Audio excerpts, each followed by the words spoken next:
There is a person you think about more than you would ever admit. Neville Goddard spent his life teaching one law that turns that fact into the most useful information you own. You know the person I mean, the one whose ease looks effortless, whose money seems to arrive without struggle, whose presence fills a room you have to work to be noticed in. Every time you see them, something in you tightens. It feels like measurement.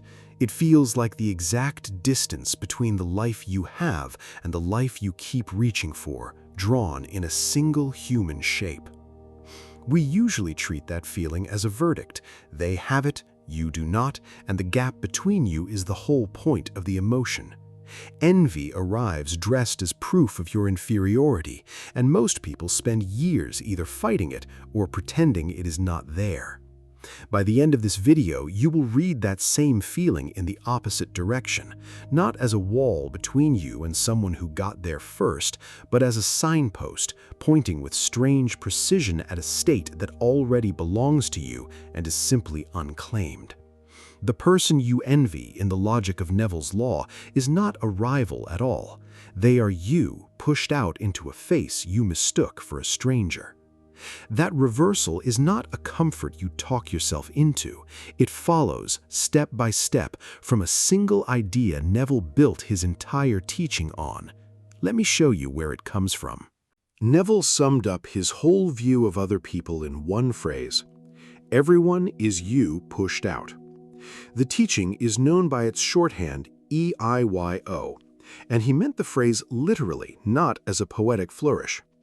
The claim is this: the world you perceive is not a fixed thing sitting outside you, populated by independent people who exist on their own terms.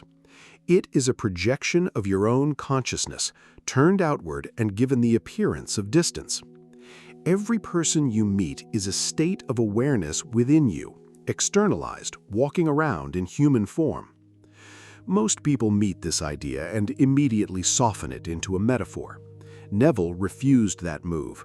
He taught that if you want to change what someone reflects back to you, you do not go to work on them, you go to work on the state in yourself that they are expressing. Change the state, and the outer person changes with it, because they were never the source. You were. This is the part that unsettles people, and it should. It means the annoying coworker, the distant partner, the friend who never calls, and yes, the person whose life you covet, are all reporting on something inside the one doing the perceiving. They are not delivering a verdict on you from the outside. They are showing you your own contents, pushed out where you can finally see them. Hold on to that, because envy is about to become the clearest example of the whole law working in plain sight. Here is the claim that makes envy impossible to read the old way. You cannot recognize a quality in another person unless that quality already exists in some form in the consciousness doing the seeing. Think about what recognition actually requires. To admire someone's confidence, you must already carry an image of confidence vivid enough to name it and want it. To envy their freedom, freedom has to mean something specific to you, something you can picture and taste.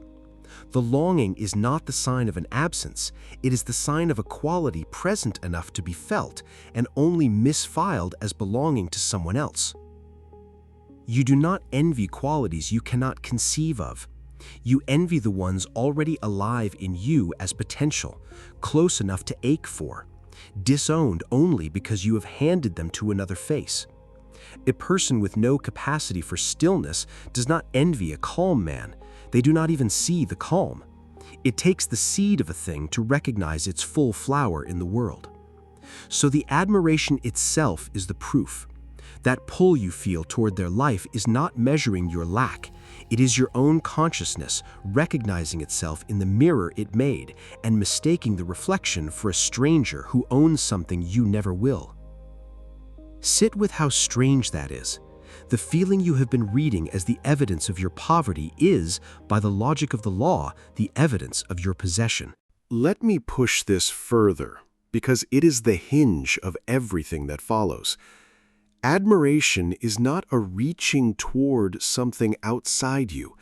It is an act of recognition, and recognition is always the self meeting the self. When you see a quality in another, and something in you leaps toward it, that leap is the tell. You are responding to your own state, exteriorized. The person is the screen. The quality is yours, projected onto them, lit up brightly enough that you finally notice it, and then handed away in the same motion, because it seemed to arrive wearing their face instead of yours. This is why envy is so specific. You do not envy everyone with money or everyone who is admired. You envy particular people in particular ways, and the pattern is not random. It maps the states you most want and least believe you are allowed to occupy. Read your envy honestly, and it draws you a portrait, not of them, but of the self you have been refusing to become. Neville's law does not ask you to feel guilty about the envy. Guilt keeps you staring at the person. It asks you to do something far more practical, to notice that the feeling is a form of self-recognition, and to take the quality back from the face you loaned it to. The person was never the owner of the state. They were the place you set it down. If you have sat with the harder side of this law, the one that deals with resentment, you already know this mechanism. Envy is that same machine running in the opposite emotional direction, and seeing the two side by side makes both unmistakable. Resentment shows you a state of yourself you hate. Someone wrongs you, or seems to, and the charge you feel is your own consciousness meeting a state it wants to disown, pushed out into a person you can blame. Envy shows you a state of yourself you want. Someone shines, and the charge you feel is your own consciousness meeting a state it longs for, pushed out into a person you can idealize. Different temperatures, identical mechanics. One is cold and points at what you reject. The other is warm and points at what you crave. But both depend on the exact same fact. You can only ever meet in another what is already alive in you. The stranger is a mirror in both cases, only the direction of the light changes. This matters because it tells you the exit is the same in both. You do not fix resentment by punishing the person, and you do not fix envy by defeating or copying them. In both, you turn back to the state itself. With resentment, you release the state you were carrying. With envy, you claim the state you were disowning. The person, either way, was only ever the reflection. Neville anchored all of this in a single idea that runs under his entire body of work. You are always and only what you are conscious of being. In his first book, At Your Command, published in 1939, he put the whole law in one line. To be conscious of being poor while praying for riches, he said, is to be rewarded with what you are conscious of being, which is poverty. Read that against envy, and it lands hard. When you envy, you are being conscious of being without. You are rehearsing over and over the self who lacks the very thing you are staring at. And the law does not respond to the object of your longing. It responds to the state you are occupying while you long. Envy, left as envy, is a practice of the exact self-concept you are trying to escape. This is the trap hidden inside the feeling. The more vividly you envy their life, the more faithfully you assume the identity of the one who does not have it. You think you are reaching for the state. You are in fact rehearsing its absence. Before we go further, here is something to sit with. Look at the one person you envy most and finish this line in the comments. The quality I see in them is really my own. Name it in a single word. Naming it is the first act of taking it back. Now, watch what almost everyone does with envy and why it quietly fails every time. Once envy is read as a real gap between you and a real person who got there first, only a few moves seem available, and all of them keep you exactly where you started. You can compete. You can decide to beat them, to arrive at the same place by a harder road, driven by the sting of falling short. You can imitate. You can study how they dress, how they speak, how they move, and try to build their life out of borrowed parts. You can grind and tell yourself that one day, with enough effort, you will finally close the distance and earn your way into the state. Every one of these keeps your attention nailed to the person, and attention, in Neville's law, is not neutral. What you give attention to, you assume. By chasing the face, you deepen the very fact you are trying to overturn, that the state lives out there, in them, and not here, in you. This is why the striving so rarely delivers what the striver actually wanted.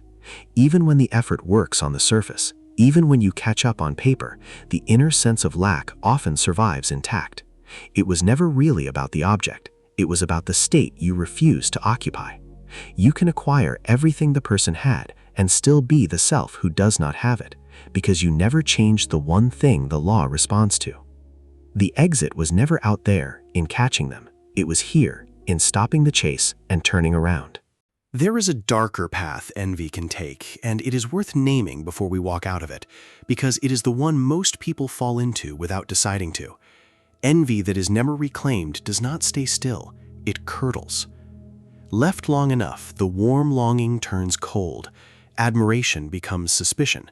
You start looking for the flaw, the unfair advantage, the reason they do not really deserve what they have. This is envy collapsing back into resentment. The same mirror, its light gone dark. And notice what has happened. You have now disowned the state twice. First, you handed it to them by envying it. Then you tried to destroy it in them by resenting it. The one place you never looked was in. This is the abyss the whole feeling can pull you toward if you keep believing the person is real and separate and in possession of your good. You can spend years there, orbiting a life that was only ever your own state, wearing yourself thin against a reflection. The law is patient. It will keep externalizing the state you refuse to claim in one face after another for as long as you keep refusing.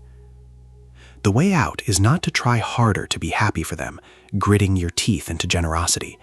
It is to see, cleanly, that there was never a them holding your good hostage. There was only a state pushed out, waiting for you to recognize it and take it home. Here is the sentence that dissolves the whole ache if you let it be literally true. The state you envy in that person was never theirs to withhold from you. It was yours the entire time, on loan to a face, and no one but you can hand it back. Neville taught that a state is not a possession that can be scarce. It is a way of being conscious, freely available to anyone willing to assume it. The person you envy did not deplete a limited supply of confidence, or wealth, or ease, leaving less for you. They simply occupied a state, and their occupying it is no barrier to yours. Two people can stand in the same state at once. States are not real estate. This is where the whole feeling turns inside out. The thing you thought you were locked out of has no lock. There is no gate the other person is standing in front of.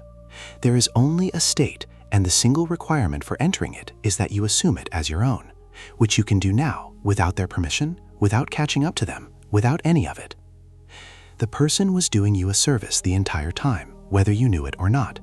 They were showing you, in vivid and undeniable form, exactly which state you have been standing outside of. Read that way, the one you envied becomes the one who pointed you home.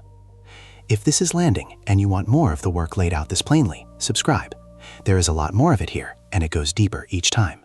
So how do you actually reclaim it? Not as a slogan, but as a practice. Neville was relentlessly specific about this, and the method is simpler than the years of striving it replaces. You assume the feeling of the wish fulfilled. In Feeling is the Secret, published in 1944, Neville taught that feeling is the creative ground, that a state becomes yours not when you argue for it, but when you feel it as already true.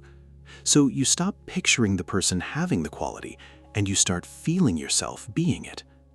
Take the quality you named earlier, the one word you loaned to their face. Instead of watching them embody it, you occupy it directly. If it is confidence, you feel in your body what it is like to already move through the world unshaken. If it is ease, you feel the loosening in your shoulders of a life that is no longer a fight. You construct the inner sense of already being the person for whom this is simply normal. Neville's most precise tool for this is what he called the state akin to sleep, or SATS. In that drowsy threshold just before sleep, when the body is still and the mind is quiet, you hold the feeling of the fulfilled state until it feels natural, until it feels like memory rather than wish. You fall asleep in the assumption. You do not beg for the quality. You move in as its rightful occupant. There is one more turn, and it is the difference between visiting the state and living there. Neville called it living in the end, and it is what keeps the reclaimed state from slipping back onto the other person's face. Living in the end means you no longer hold the quality as a future you are reaching toward. You hold it as an accomplished fact you are living from. The envy asked, "When will I have what they have?" Living in the end answers by refusing the question. You do not have it later. You are it now, and you let every ordinary hour be colored by that assumption, until the old comparison simply has nothing left to grab. Watch what happens to the other person when you do this. The charge drains out of them. You can see them succeed and feel no sting, because their state is no longer information about your lack. It is confirmation of a quality you also now carry. The mirror stops accusing you. Often the relationship itself changes, because the person was only ever pushed out from a state in you, and you have changed the state. This is the quiet proof of the whole law. When the envy dissolves, not because you defeated them, and not because you talked yourself out of the feeling, but because you finally occupied the state, you have watched everyone is you pushed out work from the inside. The outer changed because the inner did. It always was the only thing that could. So let us end where the feeling began and see how far it has moved. You started with a face you could not stop thinking about and a feeling that read like a verdict against your worth. Now you have another way to read it. Envy is not the measure of your inferiority. It is a signpost, and it points with a precision nothing else in your life offers, straight at the exact state waiting to be occupied. Every person you have ever envied has been quietly handing you a map of the self you were refusing to become. The sharper the envy, the clearer the direction. The move was never to compete with them, to imitate them, or to grind until you caught up. The move is to turn around, take the quality back from the face you loaned it to, and assume it as the state that was always yours, pushed out into a human shape you mistook for a rival. Neville's law does not ask you to earn your way to the state. It tells you the state was already yours and only ever waiting to be claimed. So here is the last thing I will leave you with. The next time envy tightens in your chest, do not fight it and do not feed it. Read it. Ask what quality it is pointing at, and then, instead of chasing the person, quietly move in. If this changed how that feeling reads, subscribe and stay for the next one.